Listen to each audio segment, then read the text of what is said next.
Okay, so thank you once again for joining today's session. My name is Beverly. I am a HR professional for about 7 years now, and I've gone through redundancy myself, being on the side of a HR person and on the side of an employee. So I've got experience on both ends. And today I want to start, first of all, by defining what a redundancy is. So a redundancy is involuntary job loss, not as a not for any reason, for any fault of the employee, but because the business needs to do a restructure or they need to cash down on their manpower so that they can remain sustainable. Yeah. So besides a redundancy, we have other ways someone can lose their job, like dismissal and terminations. Yeah, maybe due to illness or maybe due to misconduct at the workplace. So all of them have the same effects on the person who is losing their job. Yeah. So today we are going to discuss how this person can be able to move for to move forward, because losing a job is part and parcel of what happens in the employment market. Yeah, if you check even on the news these days, the rate of unemployment is very high, and it's not only among those people who have never been employed. Even those who are employed, at some point in their career life, they lose their jobs. Yeah, so that's what you're going to look at today. And I'll start by telling you my personal story of how I lost my job during in 2020, in early 2020, during the time when COVID had just hit Kenya. So I was working in a hospitality industry. I was working in a five-star hotel, and so we business was usual for us for the longest time, because we used to have bookings all year round. You find that even, like, let's say right now is we're in the month of March, but we have full bookings up to around September or even December sometimes. So we were always in business. Yeah, we were always full house. We used to have many employees. There was job security. I myself, I had sat down and I had seen that this place, the employment is secure, even if I'm on a contract job, but the business is there. So chances of me losing a job are very minimal. Yeah, so I was in my comfort zone, I can say. But with the coming of COVID, you find that many countries went on lockdown. So we had most people canceled their bookings. Most companies closed they they called to cancel their bookings. And being a five-star hotel, most of our clients were expatriates. Yeah, because Kenyans, for Kenyans, our services were not so easily affordable to them. So we were depending entirely on those people coming from outside Kenya. So you can imagine what that did for us. You can imagine what that did for us. And in a very short span, in like 3 months, we were out of business. Yeah, because now, first of all, the people, the clients we had at the hotel, they had to like go back to their countries very, very quickly. And then the few who were not allowed to go back to their country, we had to quarantine them. But you see, those were just few guests, because the whole hotel had 86 rooms, and we had sister companies in Masai Mara, in Mombasa. So we had to bring all the guests to one hotel, first of all, so that we can be able to shut down the other hotels. So we began a redundancy in May of 2020, where we started by shutting down our Mara hotel. And then for those in yeah, for those in Mombasa, for those in Diani, we gave them unpaid leave.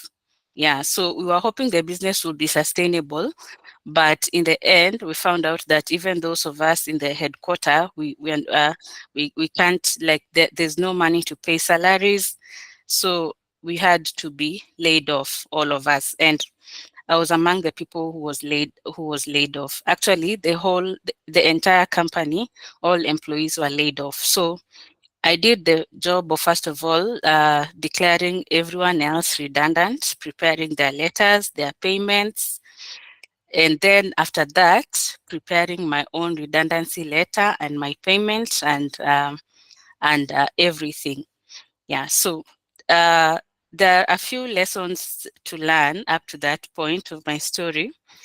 The first thing is that before you are declared redundant or before you're sacked from your job, there are always those signs that you can see. So I want us to look at those signs so that next time when you spot them at the place where you're working, you can be able to tell this place will likely go through a redundancy a few months from now. And then you can start planning yourself in advance before you actually get to that point of being redundant. And one of them is that the external environment can dictate if there's going to be a redundancy in your company.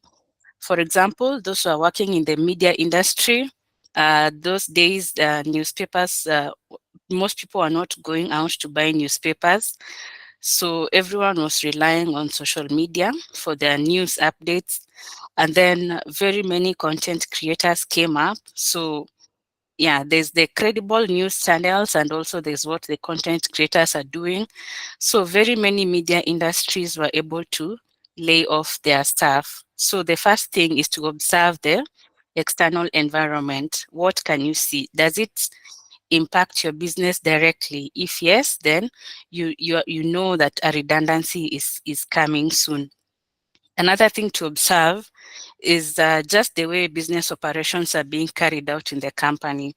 You're able to tell if you're operating at peak, or you're able to tell if the business is struggling. If it's struggling, you'll have meetings with your directors. They'll be telling you, we need to cost cut, we need to cost cut.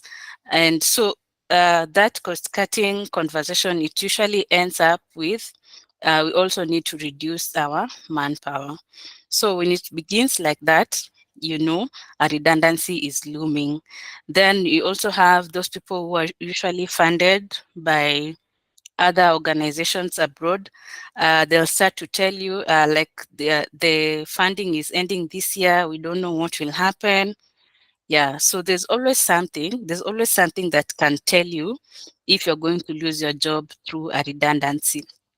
And if it's through a dismissal, it's still the same, because you'll be able to know if you're going through a disciplinary, you'll be able to know the possible outcome is that either I'll be acquainted or I'll be dismissed. Or if it's a termination, either way you can tell. Yeah, you'll just see even the conversation that you're having with your manager, how everything is proceeding, and you'll be able to predict and you'll be able to protect yourself. So, just by the fact that you're able to see job loss coming does not mean that it's not going to have an impact on you.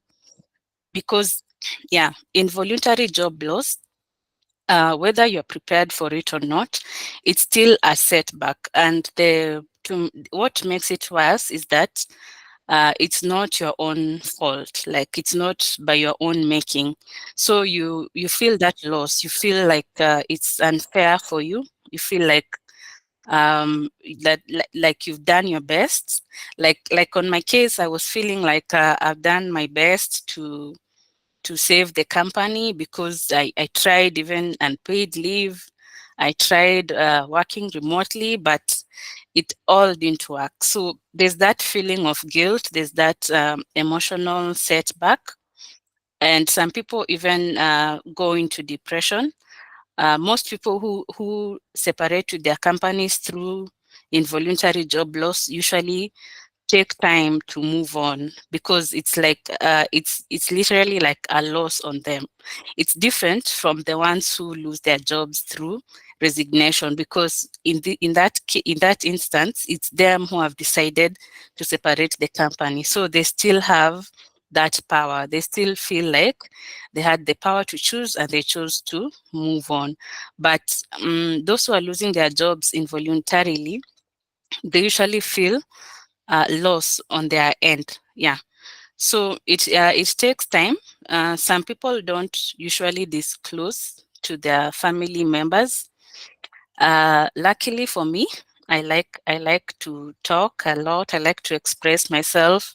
So I just told my family members, yes, I'm working in a 5-star, and now we don't have business because all our clients have canceled their bookings. So yeah, anything can happen. So that's for me. But you find some people, they're even scared to share that information with their family members. I know of someone who has ever lost their job, and they didn't tell their wife, and he didn't tell his wife and his children. So the wife continued to think, this is just normal.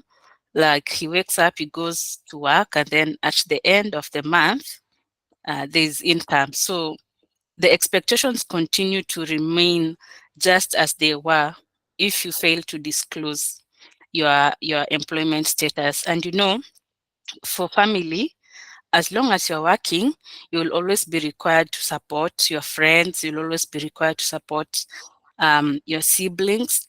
So it's important to let them know that right now you're not in your best financial position to continue to support all those things. Yeah. Um, so what happens now when you've actually been declared redundant, or you've actually been fired from your job? Yes, there's the emotional part, but besides that, you need to be stable emotionally and also mentally, because you need to separate with your employer amicably. You don't need to burn that bridge simply because the job is coming to an end, because you never know, you may need them in future, or maybe you can even collaborate in a business or something. Yeah, so you need to sober up, talk to your HR representative. You have HR people in the organization, just have a meeting with them, get to know the details of the separation. Yeah, know what steps are needed for you to move forward. Or you can even contact a lawyer or a career coach, so that they can advise you. If you've been given a termination, like, these are the options you have. You can appeal the termination, or you can just go calculate all your payments, so that what is due to you is paid to you on time, because this time you need all the money that you can get. Okay, you need all the resources that you can get. So just sober up, talk to your HR, talk to your lawyer, talk to your career coach. Let them give you the details. They calculate for you the payment. They also let you know when you can collect your payment. They give you a recommendation letter. They give you a certificate of service, so that you are able now to face the next phase of your career life with the right tools. Like, a recommendation letter can go a long way to ensure that you get placement as soon as possible. Yeah, but if you become bitter and you just exit, or like, you don't pick calls. Like, I know someone who was declared redundant last year. They now don't pick calls from anyone in our organization. They didn't take their money. Yeah, so for them, I think they took it deeply. But you see now, they're the ones on the losing end as well.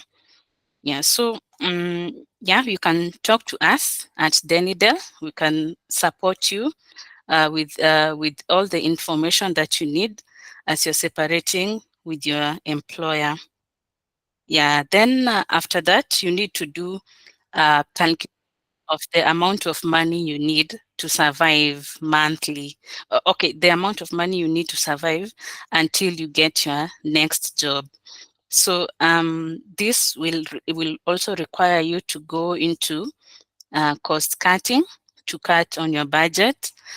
Yeah, so there are many ways we can cost cut. For example, yeah, if you're a lady, you can begin to shop at cheaper malls. Yeah, like instead of shopping at a place like Sarit Center, you can shop in town because things are relatively cheap. You can cash down on internet costs. You can cash down on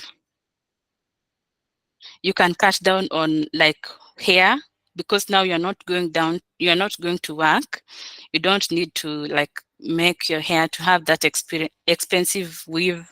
You can just have cornrows because now you are staying in the house. Yeah, you don't need to do your nails, such like things. If you're a gentleman now, you don't need to use your car. You can begin to use matatu, as long as you're commuting to the place where you need to commute to. So yeah, you'll require some time to sit down and do a cost cutting kind of thing, so that at least your budget is now fit into the lifestyle into your current lifestyle, and you never know when you're going to land your next job. So it's important to be as economical as possible. Then you can also do declutter sales. Yeah, like the clothes you no longer wear. There's some clothes you bought but you've never worn them. Yeah, you can just post them online and sell them, so that you can save on money. Yeah. Then you can also look at alternative sources of income. For example, if you have a spouse, that is also alternative. It's a boost for you. Yeah. So you can cash down on your SACCO contributions. Let's say if you contribute to a money market or a SACCO, instead of contributing the usual 10,000, you can now begin to contribute 2,000 a month, so that you can have this extra income for the very necessary things that you need. You can talk to, if you have a loan, you can talk to your bank or to your SACCO, so that you can work on a repayment plan that will favor you. Either they reduce the amount they require from you monthly, or maybe they just move the loan a few more months away until you are stable enough to begin paying.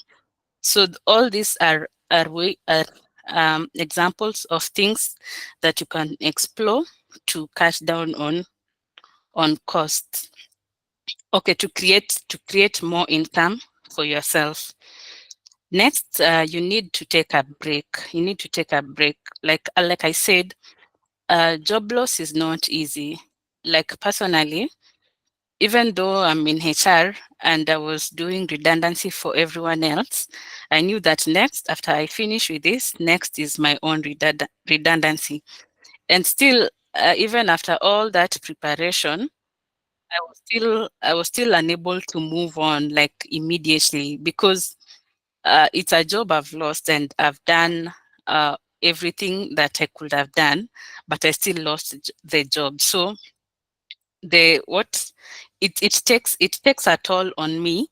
It's much better than all the other jobs that I've ever that I resigned from. That one now is me who is leaving the company, but in this case, it's me who has lost. So it becomes harder to move on. So take a break. It could be a 1 month break. Yeah, just like the way you take leave, you schedule a leave that you take during the year. Just schedule that 1 month. You can go to another place, maybe go to a village, visit a relative.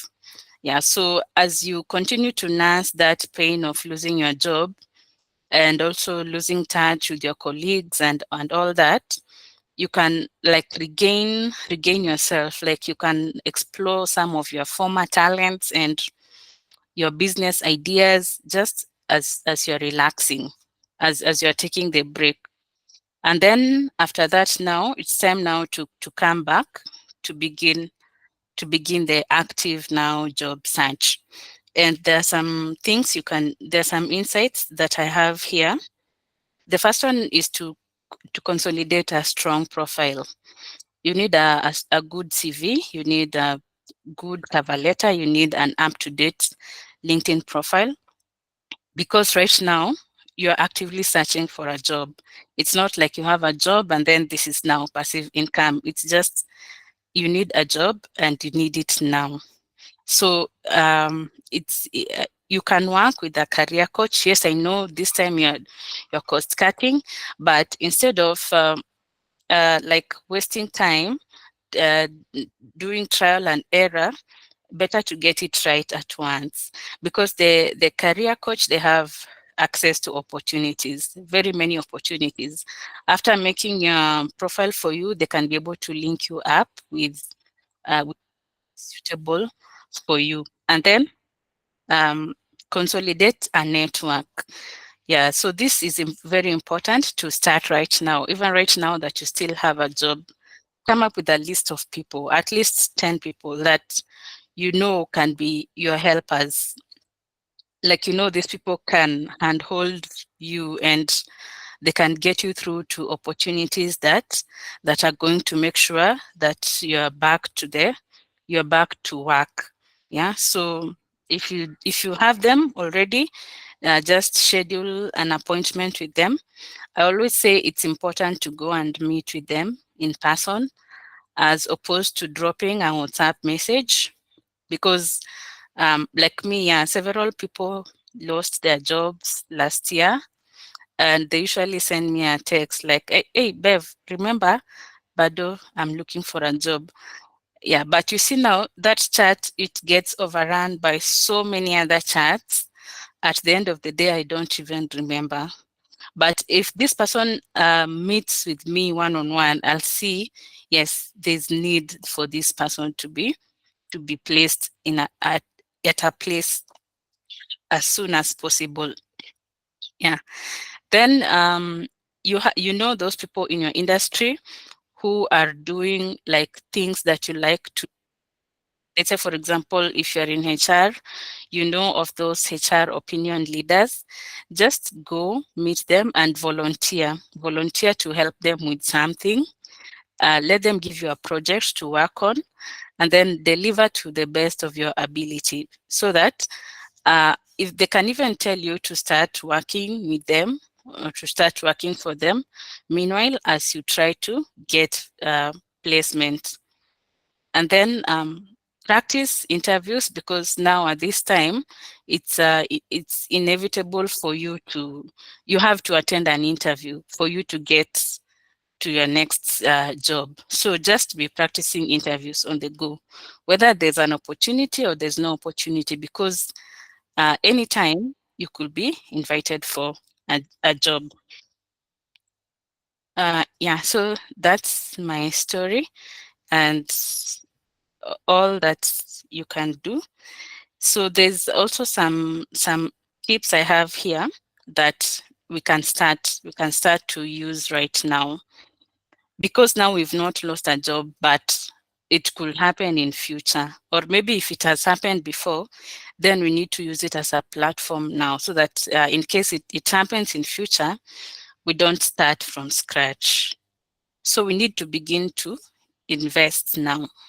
We have very many investment opportunities in the money market, stock market, circles. You can partner with people. Yeah, just now that you have enough money, see how and where you can invest and begin right now, so that in future, in case something happens, at least you have a fallback plan. And then begin diversifying your skills right now. Yeah, so I know of people who just are just comfortable. Like I have a job as a HR officer and that's it. It's permanent and pensionable, so I'm secure, nothing can happen. And then now, let's say if the company gets shut down, you find that moving to a different employer becomes difficult, or even starting a consultancy becomes very difficult because I've not been diversifying my skills. So it's important now that anytime you have free time, learn a new skill. You can learn skills on social media, YouTube, TikTok. Yeah, just learn and pack it. You never know where you're going to need it. And then begin to network now. So there's nothing like you're attending a networking session and your elevator pitch is, my name is Beverly and I need a job. I need an opportunity, because now people will begin to view you as a liability. You need to network in a way that my name is Beverly, this is what I do, and this is what I can offer you, so that you're offering your skills, and as you offer your skills, they get to know of your expertise. So when there's an opportunity, let's say next time when you don't have a job, you just call them, and now after informing them you don't have a job, at least they've already worked with you and they know this is what this person is bringing to the table. So networking from a point of need is very detriment. It's not right, because the person will just take your number and say, ah, this is another liability. Let me just save the number, but I know I won't contact this person. So it's important to begin networking as soon as possible. Begin networking immediately, actually, so that, yeah, as you continue to grow in the corporate ladder, you continue to enhance your profile. So I'll stop there for a question. I'll stop there for a question.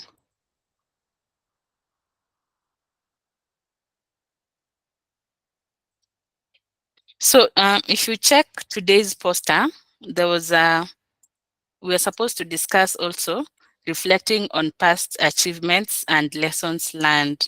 So this is what should happen at the time when you've taken a break. Yeah, like the job loss happened and you took like a 2 week or a 1 month break.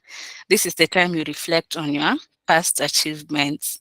Like you can say, like you can just flash back and see, during this time, this is what I was passionate about. Now a job came, I took it up because I have bills to pay.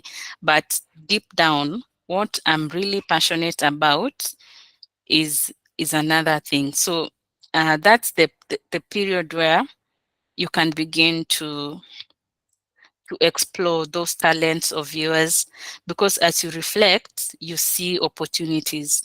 As you reflect, you explore opportunities, and something may come up even before the end of the 1 month, and it can be a total career change for you. It can be a total lifestyle change, because now you have the power to choose. I usually say that the job loss it's a very important phase of life, because after growing through the job loss, now you have better opportunities. You are wiser for the next for the next career phase. Like even you are wiser even for life, because you become more frugal. You begin to save money. Yeah, you begin to network. You begin to diversify your skills. So it's really a phase that can be very important if taken very positively. So during that time of reflection, you can reflect, you can begin your new talent, you can put it out on social media, and who knows, you could even become your own employer instead of starting to look for a job. Yeah. So I'm expecting questions on the chat. I'm expecting questions on the chat. That's pretty much it. So let me share.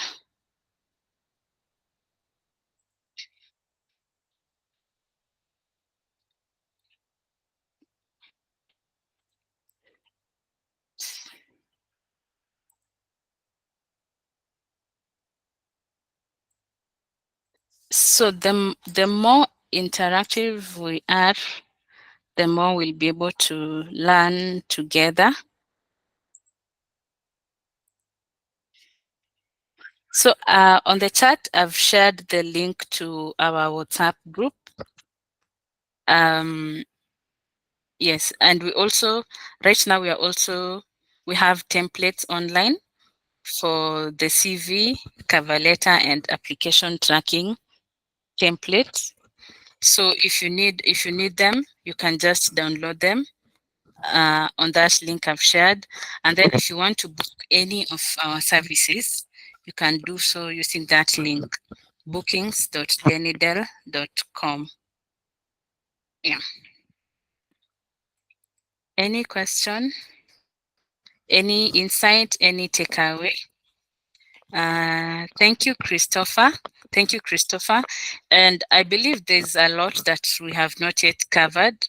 But if you ask a question, you will prompt me now to answer, to explore that area that I may have left out.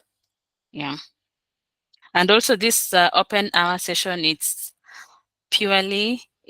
supposed to be a question and answer session. Yeah. So I invite questions. Hi, Beth. How are you? Hi, Michelle. Hi. Okay, so just a simple question. Yeah. I'm assuming I went through redundancy.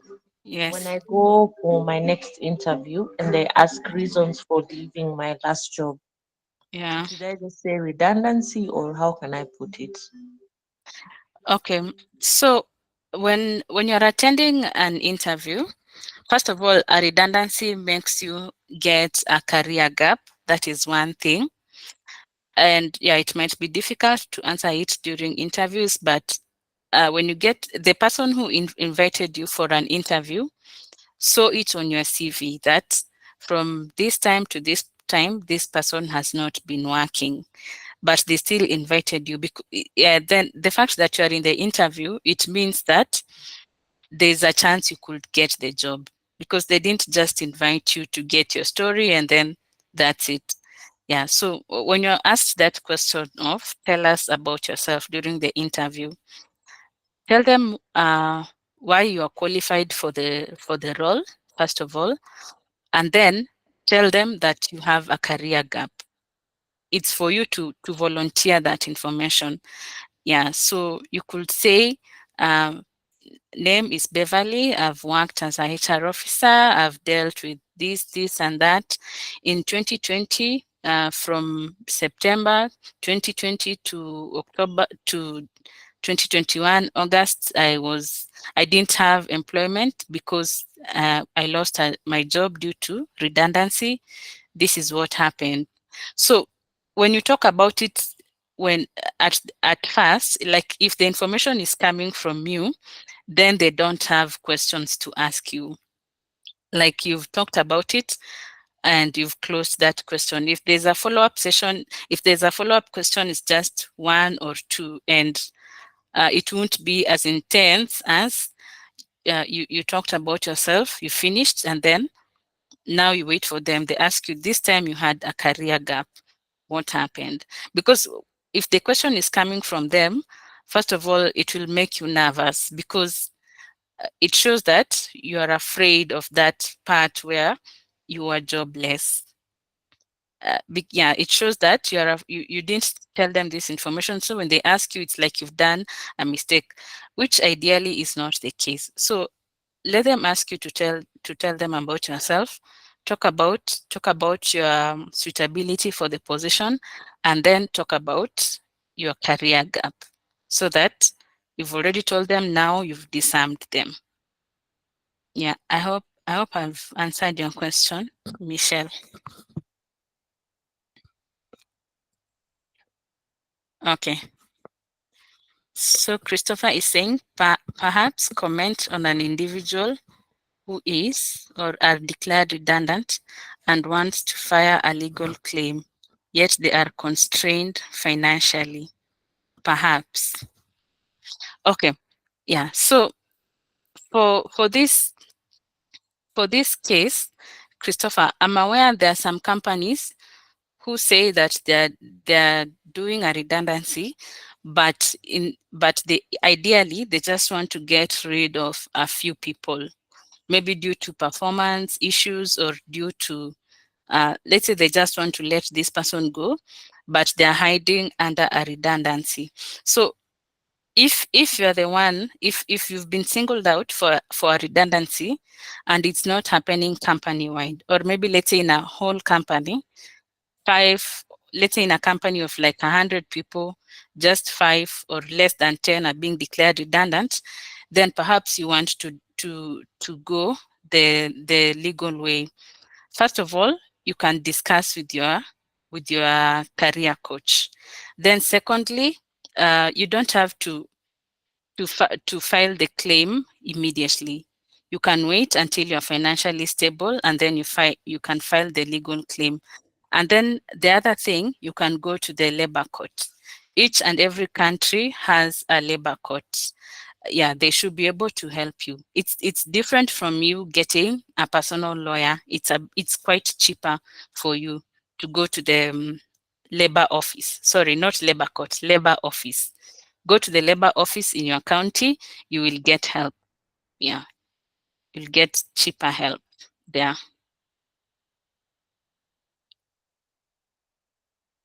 Yes. Another question. You can see the questions are allowing us to get more information that that maybe I've left out.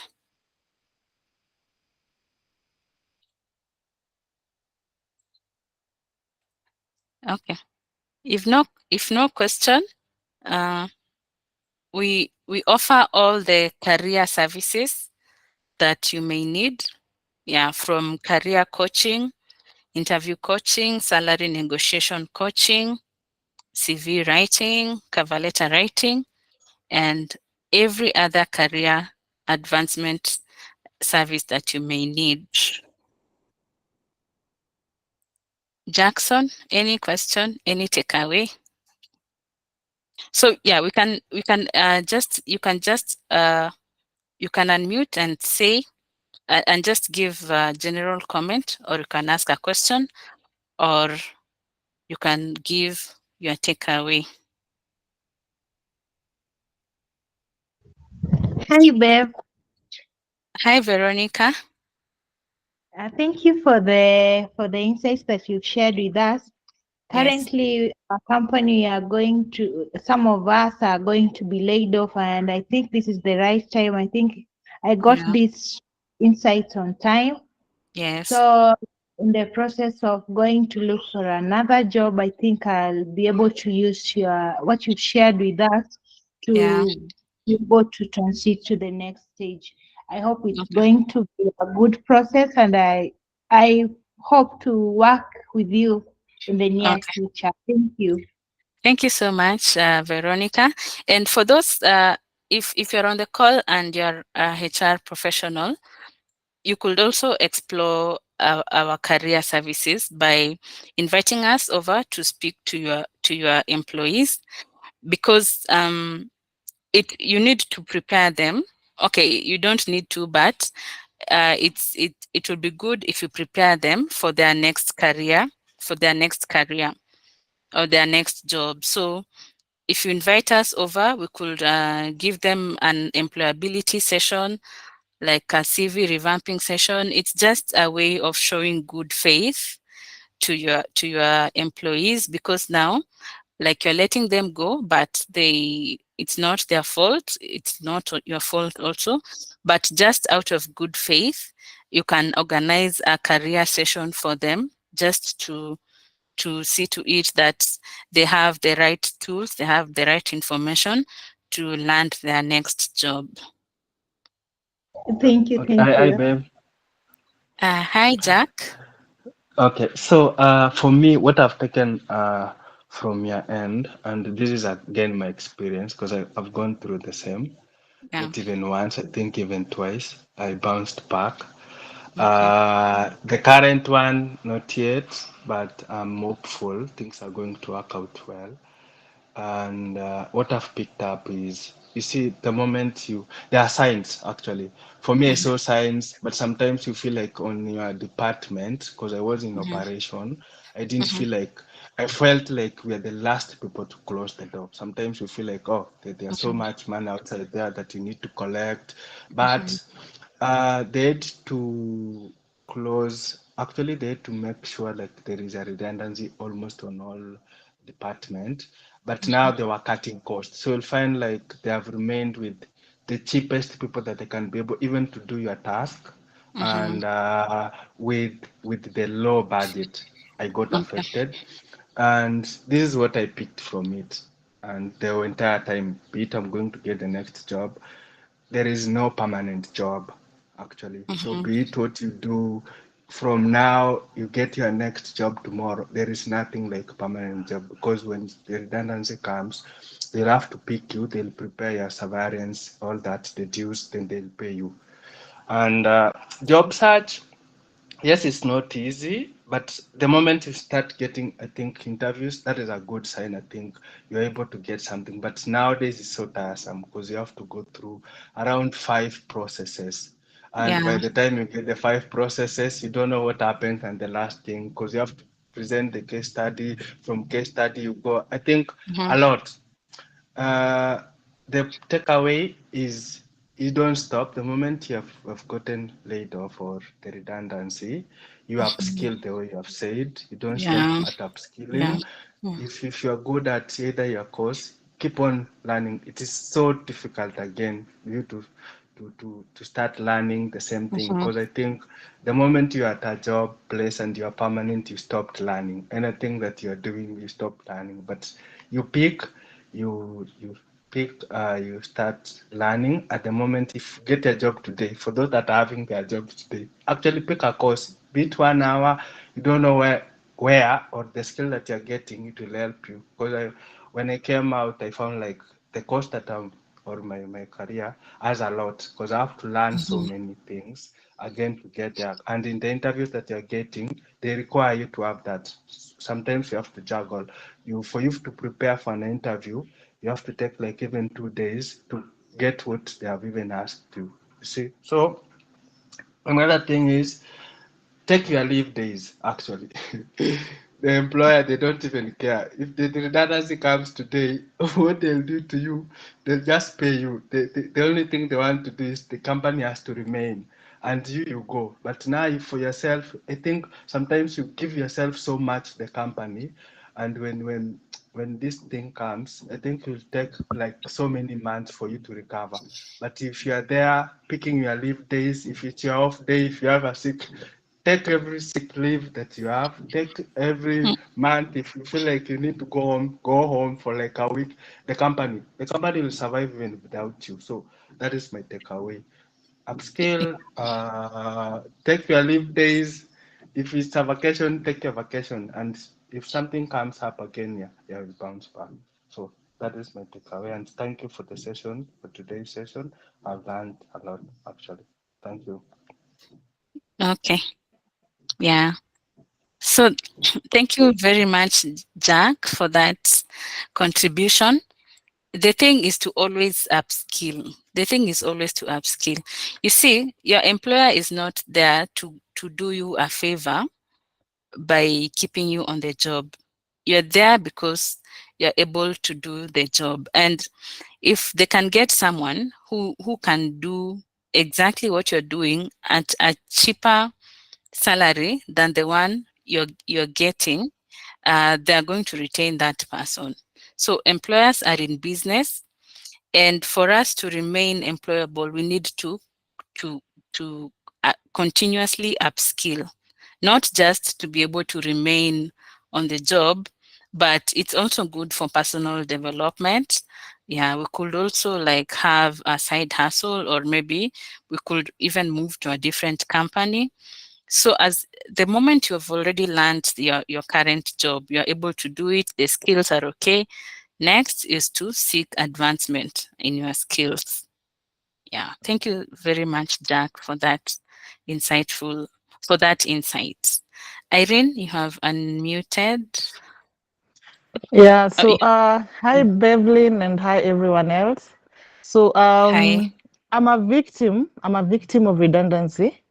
And Mhm, what I just wanted to share is that when you go through redundancy, ensure that there's a letter that you're given mhm. that states that you have been laid off due to redundancy.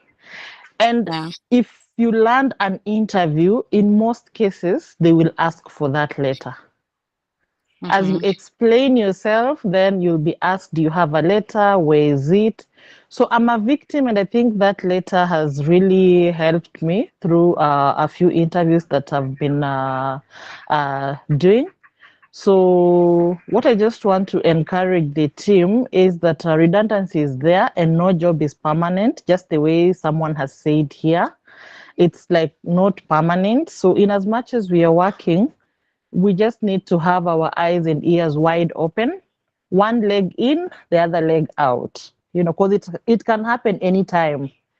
Anytime, anyone, like you mentioned, some of the organizations don't really release because they want to cut down on, it's not like a massive redundancy, but they just pick maybe a few, they handpick employees that they feel a bit expensive. Like what happened to us, they laid off all the permanent staff in the same departments. Anyone who had a permanent contract was laid off due to redundancy, but then they had to retain all those people who are either they had just joined, they were still on their probations, so that they wanted to give them a lower salary than what we were earning. So you Yeah. realize in every department, anyone who was permanent, someone who had stayed with the organization a year plus, and you've signed a permanent contract, they let go everyone. About 10 of us, actually, you Mhm. know? Yeah. Yeah. So it resonates to what you've said. And the learning to pick from this is redundancy for me, this is the first time it happened. I've never gone through it. But again, through your wise doing now to bounce back and to pick a different vector in life. So thank you for the session. Yeah. Okay. Thank you so much, Irene, for sharing that insight. Yeah. When it comes to redundancy, you are never sure which criteria is going to be used. So yeah, so don't be like relaxed and say, okay, so I've been permanent, so maybe they'll start with those who are on probation, or they'll start with those who are on contract. There's always, each organization usually adopts a different criteria. You see, like for us, we decided to shut down one hotel first of all. So if you're in that hotel in the Mara, whether you're in operation, whether you're in sales, yeah, it doesn't matter. You have to go. So,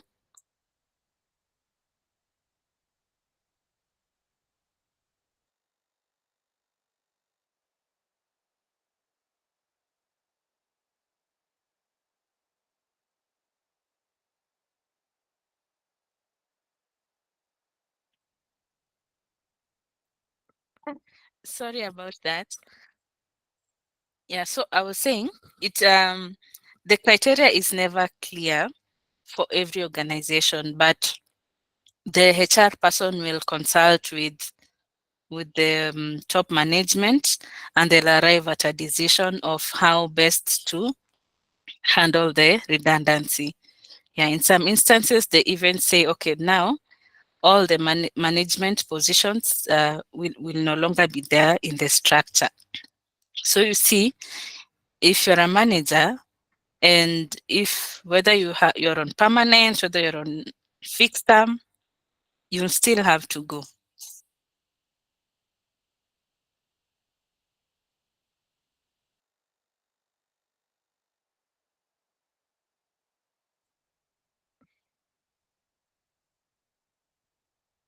Yeah, so the moment you sense a redundancy is coming, just prepare yourself. Know that if you resign on your own, you're going to be better off mentally, emotionally, yeah, um, than when you're declared redundant. But also don't just resign if you don't have a job yet. It's for you to uh, uh, to to see the telltale signs and then to begin actively looking for a job, so that before you're declared redundant, you already have a placement. So it's just a resignation, and then you resume to your next job. Then Quinta is saying, this is a very sensitive topic. How does one pick up self after job loss? Because there's that feeling of being low. You feel you're not enough. That's why you got laid off. There's that low self-esteem to face the next job offers. Yes, Quinta, that's very true. And yeah, you can find someone you can confide in, because like we've said, a redundancy is not easy, or even just a termination or a dismissal, because you lose your daily routine. Let's say you're used to waking up every Monday, going to work, yeah, and then you're used to your friends at work, you're used to like doing the job, because this job is what you do like for more than half of your time. So it's possible that you have developed an attachment towards this job, and suddenly losing it without a plan may impact you emotionally. So you can you can find a counselor if you're able to afford it. If not, yeah, we have sessions like this, because yeah, this is just to emphasize that losing a job is not something that is strange in the employment market. Just look at the statistics. Very many people lose their jobs every day. Very many companies do redundancies every day. Today it's Bata, tomorrow is Nation Media, tomorrow is this company, KRA, and what. So just know that it's just a phase. And in the current let's say in Kenya, uh, at least someone will lose a job once in their life, at least once, or maybe even twice or thrice. You've had Jack talking about 2 times. So it's something definitely you should expect. If it comes, then just know this is it's just a passing wind. Okay, so no more questions.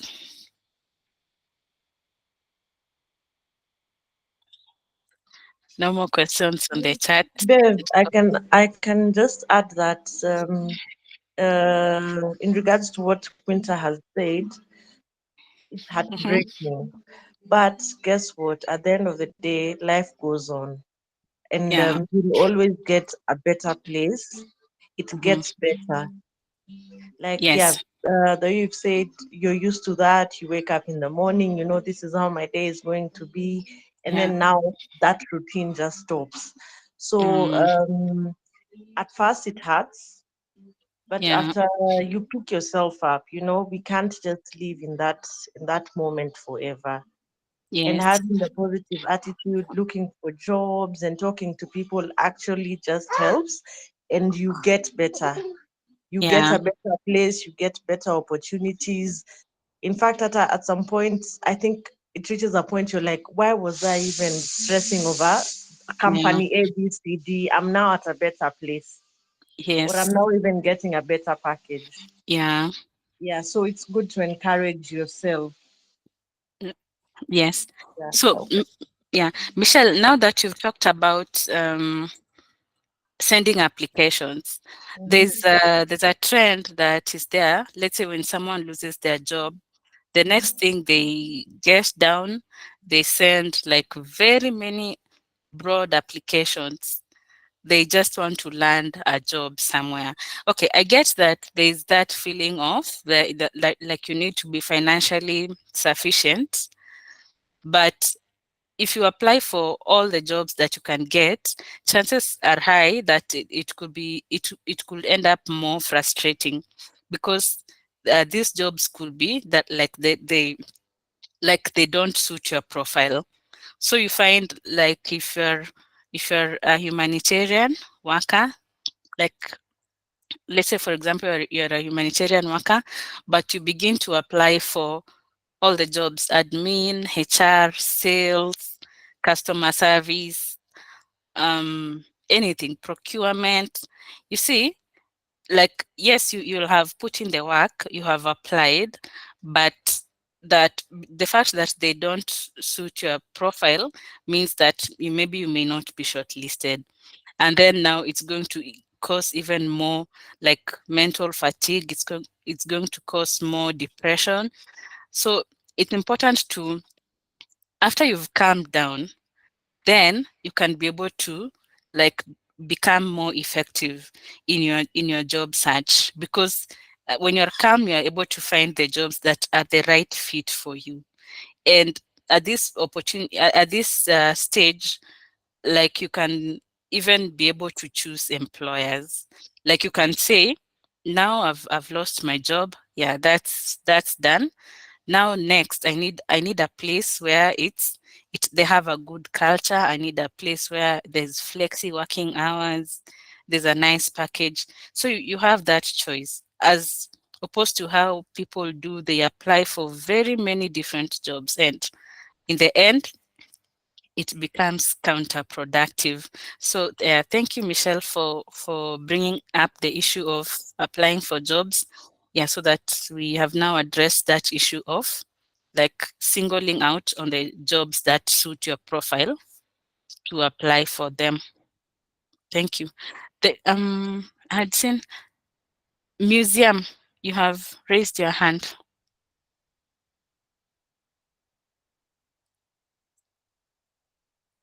Please unmute. Is this unmute? Okay. Okay. Yes. Yeah, it was very, very insightful being in this forum and understanding um, how to handle redundancy. I was a victim in 2020, and well, I had been doing collections when I was working. So I ventured into museums, setting museums for the first time. Mhm. They were not also, you don't go to museums expecting money in Kenya as a Mhm. developing country.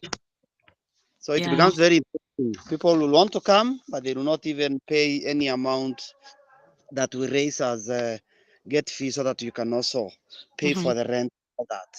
Mhm. So went into research and tried to look at what to do next, and brought a global award to Kenya through Mhm. the United Nations based tourism villages, and I'm just doing Mhm. another research now.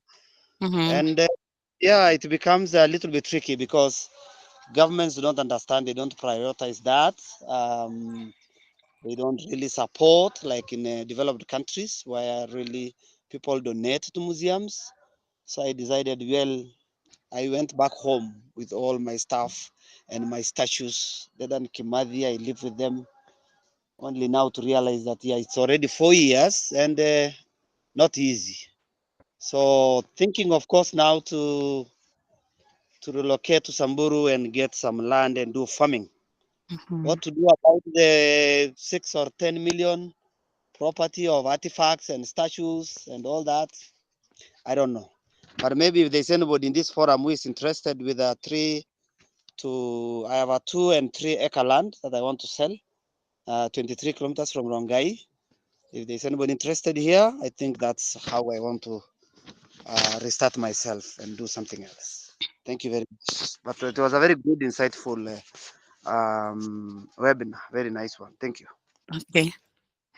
Yeah. So the period it takes to move forward is not definite, and it will require like a lot of research, a lot of you need a business plan. Yeah, if you want now to move to like employment, like Ma has said, you need a business plan, you need to strategize, you need capital. But I believe, let's say with social media marketing, it could be. Ma, where was your museum situated? My museum, I had the first one at Olepolos, just next to Olepolos Country Club. Mm-hmm, That's during the COVID. mm-hmm, And then when I got the award, I moved to Olergezaile because the best mm-hmm, tourism village is Olergezaile village that got the award. And mm-hmm, then I moved to Rongai, thinking of mm-hmm, urban and Kajiado North. mm-hmm. And apparently all could not work because you need rent, you need a plan, you need, as you said, Yeah, social yeah. media, you need a website. Mm-hmm, I didn't realize you need all these things. Then I went into that. But I yeah. realized it was a very, very unique sector that I went in. But Yeah. again, one that is recognized in Kenya. And again, Mm-hmm, when they devolved, of course, museums, they do yeah. not devolve the personnel, curators, archaeologists, anthropologists. They only Yeah. devolved by so, well, that's a story behind also the Mm-hmm. evolution. Okay. Yes. Yeah. Yeah. Sorry about that. I believe it will pick up soon, maybe with social media. For social media, I know it's the best way to get to your audience, to let them know where you are, what you're doing. Yeah, so you can put more like these children playing services. I Yeah. think they will attract more people. Yeah, a Yes. swimming pool maybe. Yeah, so Yes. that as people come to do other things, they now get to learn about the museum. Yeah, Yeah. Again, but I but wish you again, all just the best. Yeah. yeah. But Mhm. again, to add is that we had quite a number of milestones as a museum in advocacy, where Yeah. we were able to get 20 acres of land in Konabaridi, not for me, but for the community, Mhm. for immortalization of Masai Loibo Nolonana. Also Mhm. got some 14 acres to the community of Oloichwebor, where Mhm. JM Kariuki was thrown in. Mhm. The JM Kariuki gave 14 acres, and I'm helping them to design a sort of a eco tourism project. Yeah. Building a culture of and where the people can come and listen and experience JM Kariuki and Okay. his words that made him be killed. That the 10 million versus the few Mhm. rich. Yeah. This is the history. Yeah. Yeah.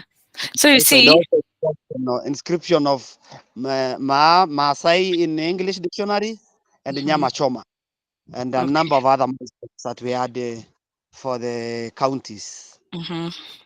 Yes, yes. Yeah.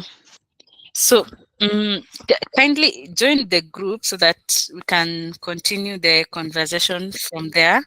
I believe there are so many people who are hearing it for the first time.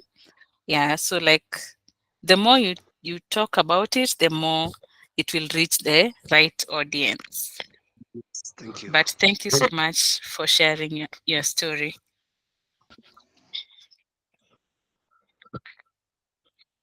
Any other input?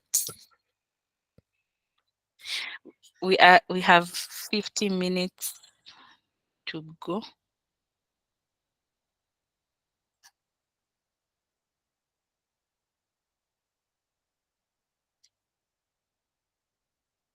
Yeah, you're most welcome, Anita.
So thank you very much for joining the session today. And because we have no more questions, we will end the session soon. But I'm urging you to join the WhatsApp group so that in case you have any question during the week or maybe in future, you can ask.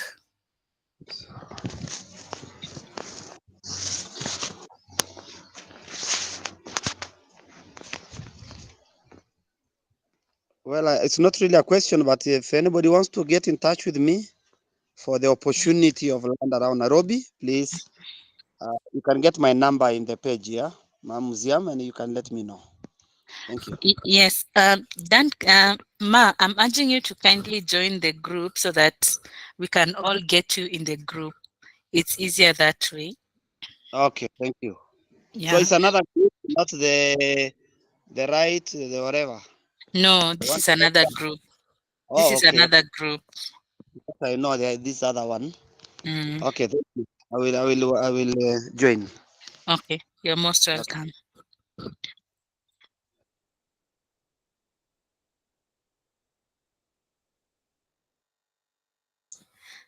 So we can end the session at 12:15 if we have no more questions.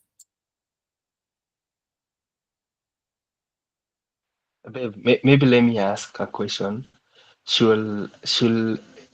When you ask the question by HR, when maybe on interview, are you supposed to lie anything, like lying, be it either job? Because sometimes I've felt like not so many employers will want someone that was declared redundant, actually, and no one wants someone that is not at a job place. So if you go ahead and agree either with the employer, maybe you have been to the same thing, the redundancy, you agree with them. Let me be here because I've seen that. So if you have an opportunity, I've seen so many people get hired when they have the other job. So you'll find very few people will get hired when they don't have a job. I think anyone can correct me on that if there are just chances or there's luck. Yeah, okay. So if you have a job, there is high chances of you getting a job because you'll find not so many employers want to train someone, so they feel like they want to pick you from a position when you're at a Yeah, job place, yeah, so that we just go in and you start a job. And yeah, like if I'm jobless maybe for 2 or 3 months, they'll feel like I don't have even like potential for me to do that job, and they feel like they need so many training.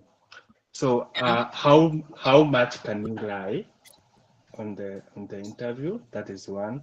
Two, I feel like when you are not at a work, it now makes you lower your negotiation power. Can be able to give an example. If I'm getting 100,000, or if I was getting 100,000, and the job bit, it is going to give the 100,000, so they'll feel like desperate. I read somewhere we are being told like don't be desperate. Be it how much you want to be, don't show your employer or don't show the interviewers that you are desperate for that job. The moment now they realize you are so much desperate for the job, they'll not like sometimes they'll try to frustrate you and pick another person. Yeah. So how much can you lie, be it on the salary case? Because I've seen so many people picking you for for the job, either picking you for the interview. Then another thing, which jobs offers can you decline? Be it you're so much desperate. Because I got an extent whereby someone was telling me to go for an interview at around 5 p.m. in the evening, and I was like, why 5 p.m. in the evening? So it means like this person is also desperate and is looking for a desperate person. Can you be able now to deduce and check this is a bad employer, be it how much desperate I am? Can I pick this position? Because now I need to get another job to keep me going. So, what can you decline? What can you pick? And how much can you lie for you to get the job? If you have checked, you have done your research, and you're either earning, because there's a point I've transitioned from from the job that I was earning, let's say I got a job 3 times what I was getting, and maybe it's a point where I was lying. Are you allowed now to lie how much? Because if you say you're earning 100,000 at the moment, the child will not give you like 200,000. They'll try to match maybe slightly higher than what you're getting.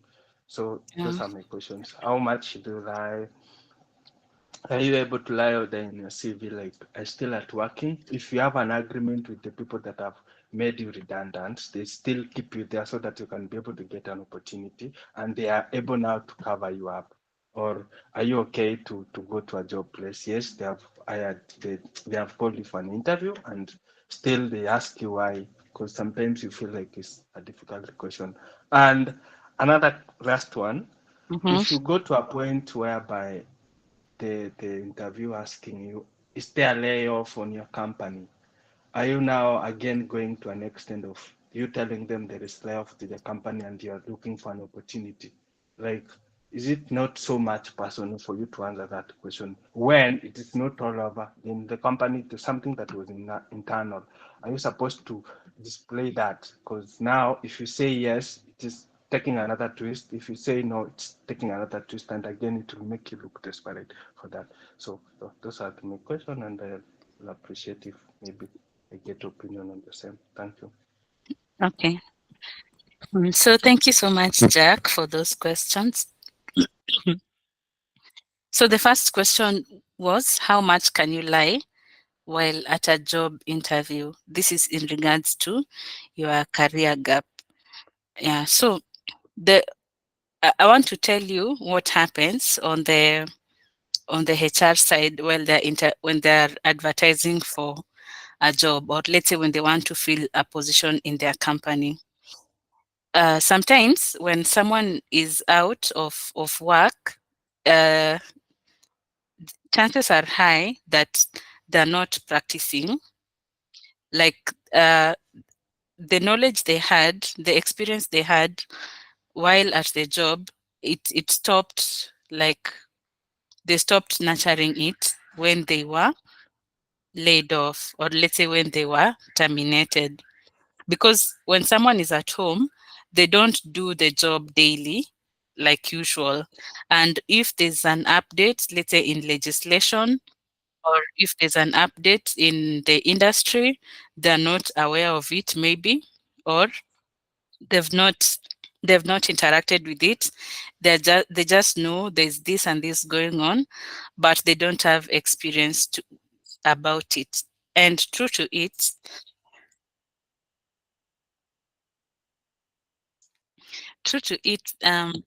this person will require to be trained. But the training is not even the issue. The issue is that this person is not up to date with most of the things going on in that industry, or most of the things going on in the external environment that are going to be impactful in that position. So what you can do instead of lying, uh, you need to keep yourself up to date with each and everything.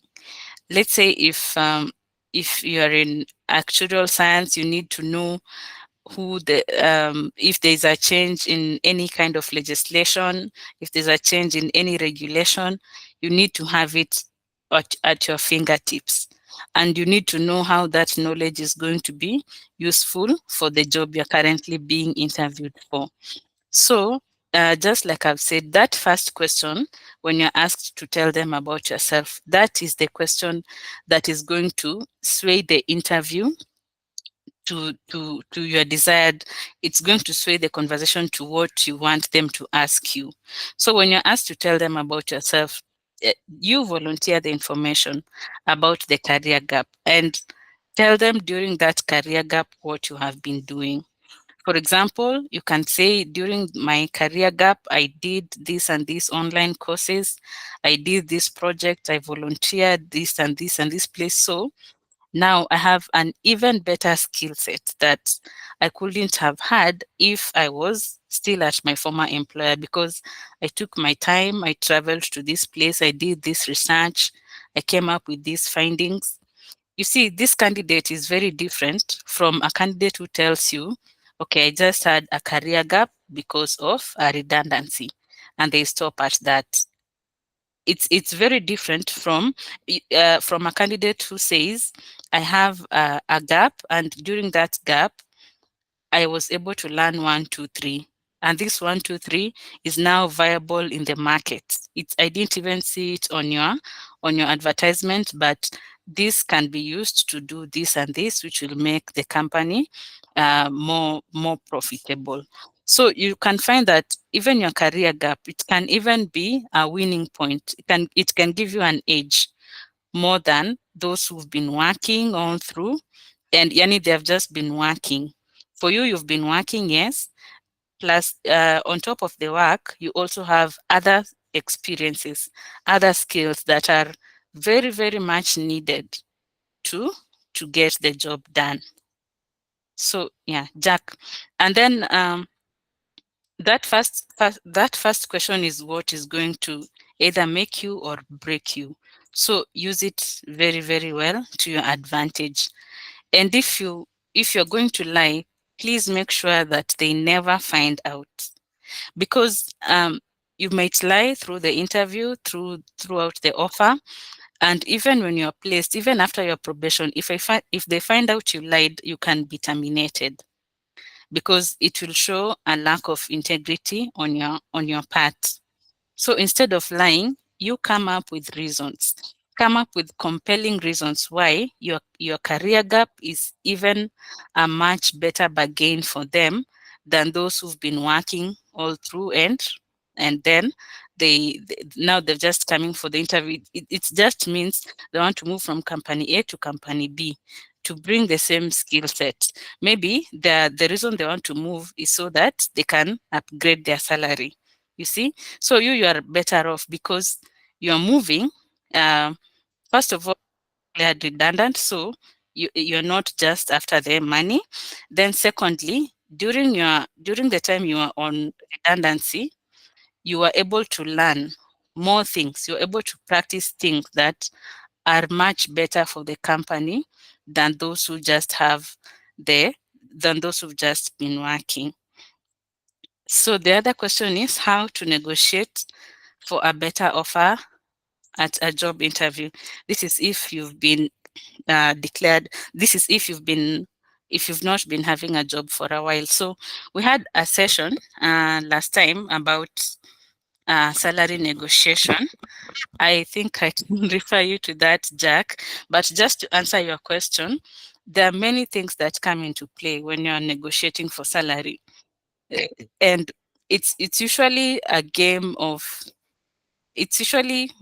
between the employer and the person seeking for a job, because the employer is looking for talent, this other person is looking for employment.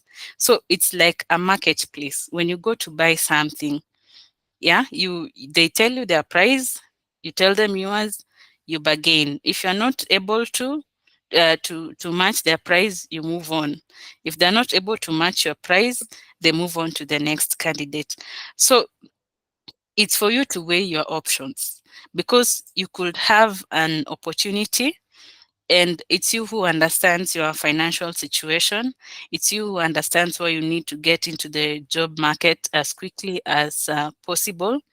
So that will form the basis of your negotiation. And you need to have as much information as possible about your employer.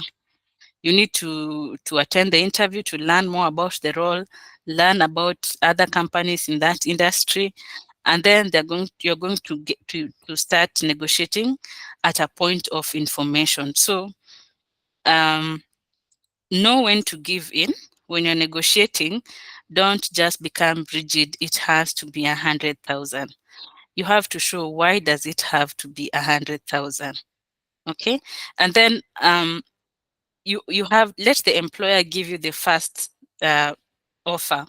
When they give you the first offer, then you know, so this is the amount they're giving me, so I can negotiate up to this point.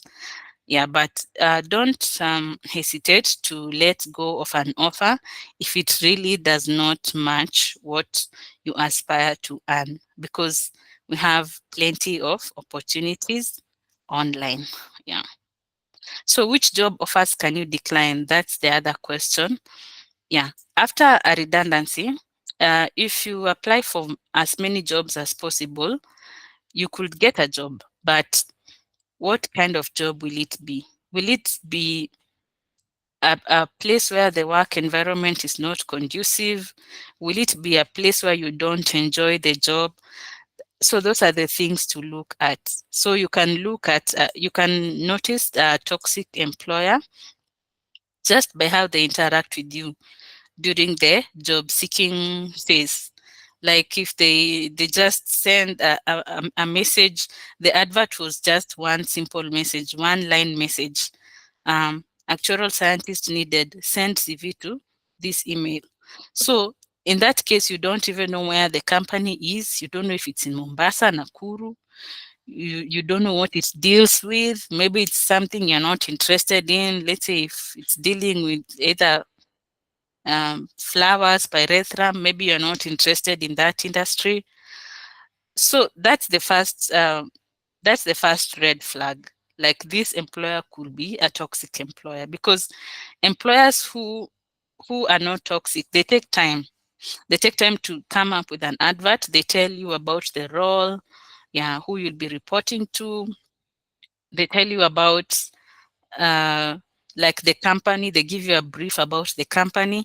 So when you're applying, you're expecting, if I'm successful, but I'll be working in this kind of company. Yes. So besides that, you'll be able to check how they invite you for interview. Do they just send a text message? Do they call? Do they do an email? You see, there are those things you can check and see this employer could be a toxic employer and this employer could be a good employer. So don't sell yourself short, because yes, you might take up the job and then regret later. It's very much better to be patient, so that once you land a job, it will be worthwhile. The whole redundancy and everything, it's going to be worthwhile. And then the last one was, is there a layoff in your company? Yeah, so HR people, they're very connected. We have over 30 different WhatsApp groups. Yeah, we attend HR coffee dates. So if you attempt to lie, they will have found out. They'll have found out, because everything is posted in those groups. This and this company is hiring. This one is declaring redundancy. Maybe they're even friends with a HR in that company. So don't lie. And I wouldn't understand why a HR would ask you for if there's a layoff in your company, because the structure of interviews is that you come in and then you present yourselves to them. So what you're going to tell them is going to form the basis of all the follow-up questions. Apart from the technical question of what exactly your job description will be, it's for you to tell them, when you're telling them about yourself, it's for you to determine the direction the interview is going to take. Because if you talk about yourself and you appear to be hiding some information about your company, and it's clear this person is hiding this information, then the next question would be, what's going on in your company? Or are you doing a redundancy? Something like that. Yeah, so it's I think we need just a few minutes to answer that question one about, tell us about yourself. Most candidates don't know that they're the ones who set the tone for an interview, because that question alone, when you're answering it, it's you who tells them things about yourself. So if the information you're giving is not conclusive, then they have follow-up questions. And these follow-up questions could be, it's you who has given yourself out. Yeah, so if you want to be asked follow-up questions that are difficult for you to answer, it's you who has exposed yourself. Let me just put it like that. Yeah. So the way you answer your first question is going to determine how the whole interview is going to turn up. Jack, have I answered? Yes, yes, yes. Thank you for the answers. I appreciate. Asante sana. Okay, okay.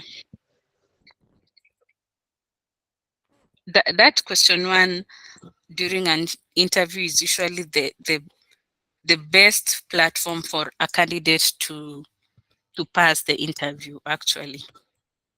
Not even the salary negotiation or the technical questions, because they've invited you for interview because they checked your CV and they saw that technically you are fit for the role. So now they just want to meet you in person to check if you are fit for the organization. Yeah, so the first question is very, very important to use it to your advantage. Yes, thank you so much, Jack, for those questions. I believe those who are on the chat have also gained one thing or another.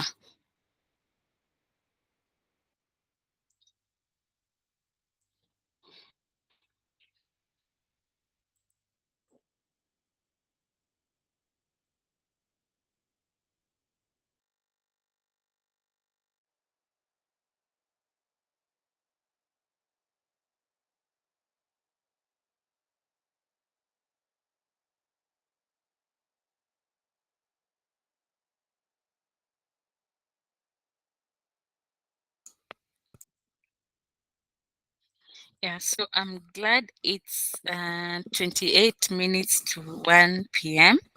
Thank you so much for joining. I hope you've joined the group, and I'll see you there. Okay. You're free to drop off.